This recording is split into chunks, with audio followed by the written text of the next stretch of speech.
नमस्कार दोस्तों, मैं कृष्ण मोहन एक बार फिर आप सब बच्चों के सामने। और आज का जो हमारा ये वीडियो है इसमें हम डिस्कशन करेंगे जो अभी 11 फरवरी को आपका एचसीएस का एग्जाम्स हुआ है, तो वो आपका एग्जाम्स कैसा था, वो उसमें जो क्वेश्चंस पूछे गए उनका लेवल क्या था, उनका स्टैंडर्ड क्या था, और वो क्वेश्चंस मोस्टली आपके कहाँ से किन सोर्सेज से आपसे आपके पूछे गए हैं। दूसरा, हम कट ऑफ के बारे में डिस्कशन करेंगे कि जो अभी तक के जो बच्चों से बात हो पाई है या फिर जो अब्सेंट जितने बच्चे हुए हैं, और लेवल ऑफ पेपर के हिसाब से कि जर्नल की कट ऑफ कितना जा सकता है ताकि बच्चों मेंस की तैयारी कर सकें।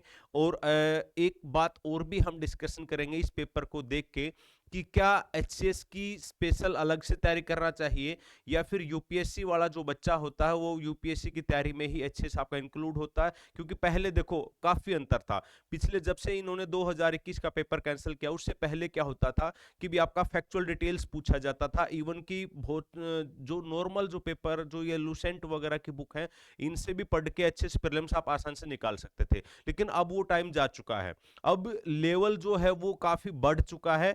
अगर मैं कल के पेपर की बात करूं 11 फरवरी वाले पेपर की, तो इसका जो पहले पेपर का लेवल हम देखेंगे। देखो पहले आपका इकोनॉमिक्स नहीं आता था, इस बार आपका काफी इकोनॉमिक्स पूछा गया है, अच्छे लेवल के क्वेश्चंस आपके पूछे गए हैं। बाकी हिस्ट्री ज्योग्राफी वो तो आपका चलता ही रहता है, जैसे आपका ट्रेंड आपका चल रहा था, और इनका लेवल भी अच्छा था। तो अगर मैं बात करूं पिछले पेपर के कंपैरिजन में ये वाला पेपर मुश्किल था। मुश्किल का मतलब कि सामान्य मुश्किल नहीं, मैं ये कहूंगा अच्छे वाला मुश्किल पेपर था। मींस आप ये कह सकते हैं कि यूपीएससी में जो स्टैंडर्ड आता ना आज तक के इतिहास में, मतलब कि सबसे अच्छा पेपर मैं बोल सकता हूं, सबसे अच्छा लॉजिकल पेपर मैं बोल सकता हूं, वो 11 फरवरी वाला पेपर था। इसलिए अगर अच्छा पेपर बनाया है तो भाई उसका जो कट ऑफ है वो पिछले पेपर के कंपैरेटिवली आपका कम ही जाएगा।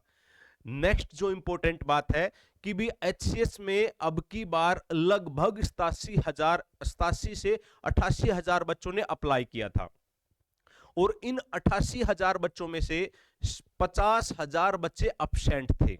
मीन से टोटल 38,000 बच्चों ने ही पेपर दिया है एचसीएस का। तो अब उसके हिसाब से भी आप थोड़ा है ये कह सकते हैं कि भी कम बच्चों ने पेपर दिया है तो शायद आपका कट ऑफ आपका कम जाए, है ना, ऐसा हो सकता है। लेकिन मेन बात जो है वही आपका जो 3 से 4 हजार बच्चों के बीच में कंपटीशन होता है और वही कट ऑफ को डिसाइड भी करते हैं। तो स्टैंडर्ड ऑफ पेपर आप बोल सकते हैं कि भी मुश्किल था। दूसरा, किन सोर्सेज से पूछा गया। देखो पिछले पेपर का अगर आपने ट्रेंड देखा है उससे उसका देखा तो धीरे धीरे आपका चेंज हो रहा था, और इस बार तो मतलब कि बिल्कुल क्लियर कट आपको दिखाई देगा कि भी एचसीएस में आपका हर बार पिछले 2-3 बार की अगर मैं बात करूं तो एनसीईआरटी से बिल्कुल डायरेक्ट क्वेश्चंस आपके पूछे गए हैं। और इवन की जो आपकी 8वीं की जो 7वीं 8वीं की जो हिस्ट्री है, जो थीम ऑफ हिस्ट्री के नाम से पार्ट 1 पार्ट 2 पार्ट 3 एनसीईआरटी की बुक है, डायरेक्ट बॉक्सेस में से क्वेश्चंस उठा रखे हैं, हूबहू एनसीईआरटी लाइन में से उठा रखे हैं। तो आप कह सकते हैं एचसीएस अगर आपको क्लियर करना है तो आप एनसीईआरटी को नहीं भूल सकते। जितना ज्यादा हो सके उतना ज्यादा मैक्सिमम से मैक्सिमम बार आपको एनसीईआरटी कवर करना है। जो बच्चे आगे तैयारी करना चाहते हैं तो उनके लिए सबसे पहला स्टेप ही यही है कि एनसीईआरटी को बिल्कुल घोट के पी जाओ भी।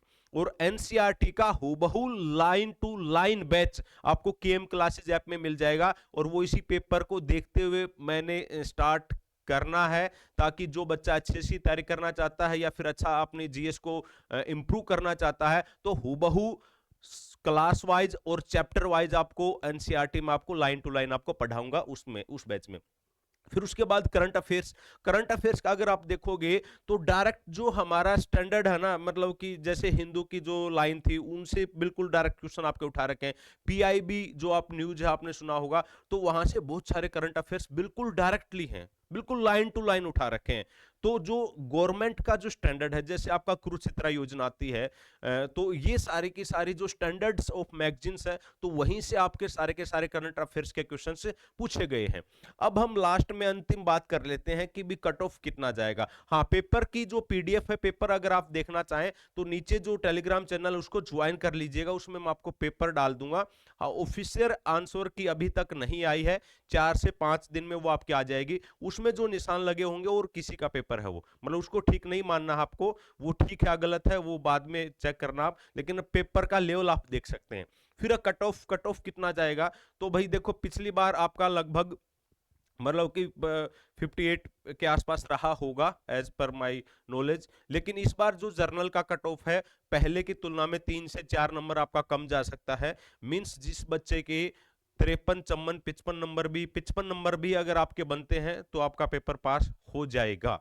जिसका 60 स्कोर बनता है, 58 बनता है, तो वो तो लगभग 99.99% मान के चलिएगा कि आपका पेपर पक्का ही पास हो जाएगा, आप मेंस के लिए तैयारी कर सकते हैं।